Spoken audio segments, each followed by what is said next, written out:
Hi guys, Dr. Mandi here from Drummond Chiropractic, and today we're going to talk about what to do post C-section to help with your scar. Immediately after your C-section, there's some things that you need to avoid and some things you need to do to start taking care of yourself.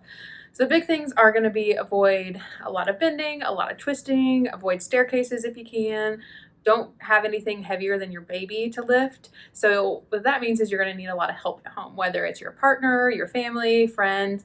Have people helping you with like household chores and stuff like that, because you really need to rest for a good couple weeks. Typically at the hospital, they'll give you like a belly binder to give you support, which is definitely great. And you want to do that to have good support in that area because it is very weak for a while. You'll want to make sure that you keep the area very clean. So when you take a shower, don't use soaps, just kind of wipe it with some gentle water. You don't want to take any baths or go swimming, as you are at risk for an infection right now. Another thing you want to do is you don't want to exercise yet, but you want to do some light walking, because the more you kind of sit around and wait, you are at risk for blood clots. So you want to get up and active as much as you can tolerate. Another thing you want to try to avoid is constipation, mostly because when you're trying to bear down, if you are constipated, that can actually pop open your stitches and can make it very uncomfortable and painful in the C-section area. So make sure you're drinking plenty of fluids, lots of water, and you can take fiber stuff or eat at least a lot of food with fiber to help get things flowing for you. Now, there are some risks that you want to look out for, and these are things that if you notice, you want to call your doctor immediately. So the biggest thing is going to be a risk of an infection, and some of the signs and symptoms around your scar area are going to be redness, tenderness, swelling, any pus, if you have a fever, anything like that, definitely call your doctor immediately. Also, if you notice that your incision is popped open, that's definitely something you want to call your doctor immediately with as well.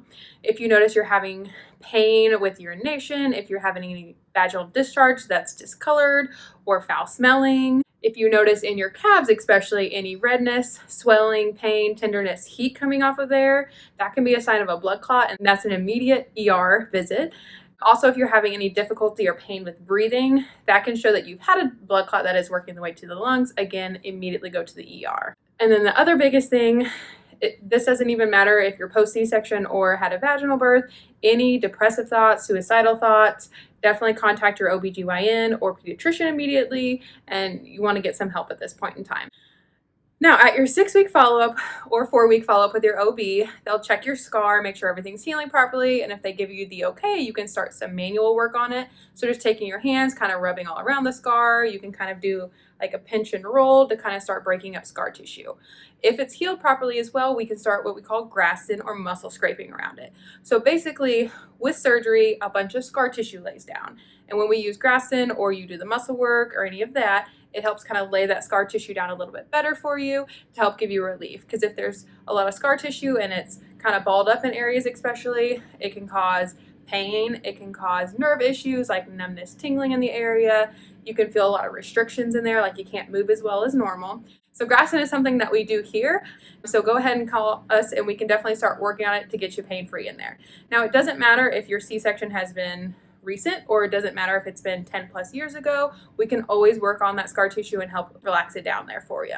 The last thing that we would check on post about 6 to 8 weeks after you have had baby is that core separation. Because you've had surgery, your core is going to be weak, and then when you're pregnant, and we talk about diastasis recti, that is common postpartum, so we want to check to see if you have the separation and definitely start giving you some core work to start working on. So if you want further children in the future, then definitely having a strong core is very important. And if you're wanting a VBAC post C-section, then having that scar tissue released and a strong core is going to be very important for us getting that VBAC. So if you have any questions about this, anything at all about prenatal, postnatal care, or C-section recovery, give us a call at the office. Thank you.